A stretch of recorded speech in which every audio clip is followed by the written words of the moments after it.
بسم اللہ الرحمن الرحیم۔ السلام علیکم ورحمۃ اللہ وبرکاتہ۔ معزز سامعین کرام، حضرت مولانا روم رحمۃ اللہ تعالی علیہ آپ نے اپنی مثنوی شریف میں 3 مچھلیوں کا ذکر کیا۔ ان 3 مچھلیوں میں سے ایک مچھلی وہ عقل مند تھی اور دوسری مچھلی وہ اس سے ذرا کم عقل رکھتی تھی اور تیسری مچھلی بے وقوف تھی، اور تینوں کا بسیرا سمندر کے قریب ایک تالاب میں تھا اور وہ وہاں آپس میں رہا کرتی تھیں۔ لیکن ایک دن وہاں شکاری آئے، انہوں نے دیکھا کہ بڑی قیمتی مچھلیاں یہاں پر موجود ہیں، تو وہ بھاگے جال لینے کے لیے۔ جیسے ہی صیاد جال لینے کے لیے بھاگے تو جو عقل مند مچھلی تھی اس نے فوراً سمندر کی راہ اختیار کی۔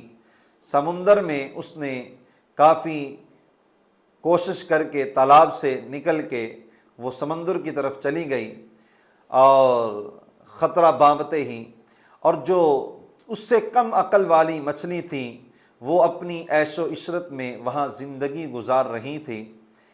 جیسے ہی صیاد آئے، جال لگانے لگے، اب یہ گھبرائی کہ میں کیا کروں، کس طرف جاؤں۔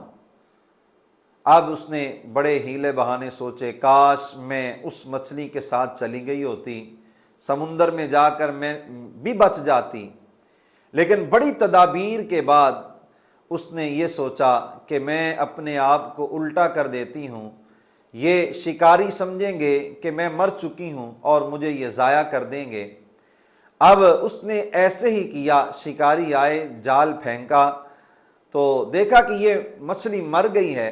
اب شکاری بھی بڑے پریشان ہوئے کہ یہ مچھلی مر چکی ہے، اب یہ مچھلی ہمارے کسی کام کے نہیں۔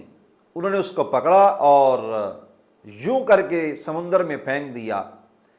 وہ مچھلی سمندر میں چلی گئی، وہ بھی بچ گئی، اور جو تیسری مچھلی تھی جو بے وقوف تھی، جب وہ جال کے اندر آئی، جب وہ پھنسی تو اس نے کہا اب کاش اب میں چھوٹ جاؤں نا اس دفعہ، تو میں اگلی دفعہ میں عقل کے ساتھ میں بھی جیسے ان دو نے کیا میں بھی کوشش کر کے نکل جاؤں گی۔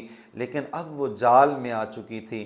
وہ جو احمق اور بے وقوف مچھلی تھی جال میں آ کر اب وہی پکڑی گئی، وہی کاٹی گئی، اسی کے آگ پر کباب بنائے گئے۔ اللہ رب العالمین نے قرآن مجید میں اسی کی طرف اشارہ فرمایا، فَمِنْهُمْ ظَالِمٌ لِنَفْسِهِ وَمِنْهُمْ مُقْتَصِدٌ وَمِنْهُمْ سَابِقٌ بِالْخَيْرَاتِ۔ اللہ رب العالمین نے فرمایا کہ ان میں سے کچھ ظالم ہیں اور کچھ مقتصد ہیں اور کچھ نیکیوں میں سبقت لے جانے والے ہیں۔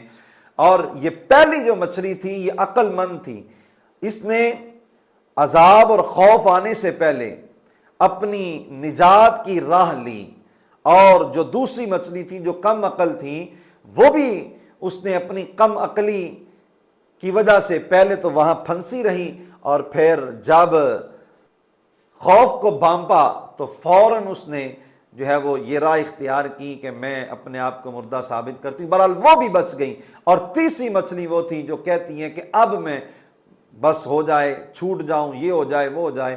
تو اسی طرح انسان بھی 3 قسم کے ہیں۔ کچھ وہ ہوتے ہیں عقل مند جو آنے والے معاملات جو کل قیامت کے دن ہونے والے ہیں اس کے بارے میں آج ہی اللہ کو یاد کر لیتے ہیں، اور دوسری قسم کے وہ لوگ ہوتے ہیں کہ جو یہ کہتے ہیں کہ چلیں آج کوئی مصیبت جب آتی ہے تو پھر اپنے آپ کو وہ بدل لیتے ہیں، اور تیسرے قسم کے وہ لوگ ہوتے ہیں جب بھی پریشانی آتی ہے تو ابھی جوان ہوں، میں نمازیں پڑھ لوں گا، ابھی جناب میں جوان ہوں، داڑھی رکھ لوں گا، لیکن وقت پھر مہلت نہیں دیتا، وہ موت کے ہاتھوں پھر اس دنیا کو چھوڑ کے چلے جاتے ہیں۔ تو ان کا شمار اس تیسری مچھلی بے وقوف مچھلی کی طرح ہوتا ہے۔ اس لیے احباب گرامی عقل مند بن کے آنے والے معاملات جو ہیں ان کو پہلے سے ہی حل کر لینا چاہیے، وگرنہ یہ زندگی مہلت نہیں دیتی اور پھر انسان نقصان ہی اٹھاتا ہے۔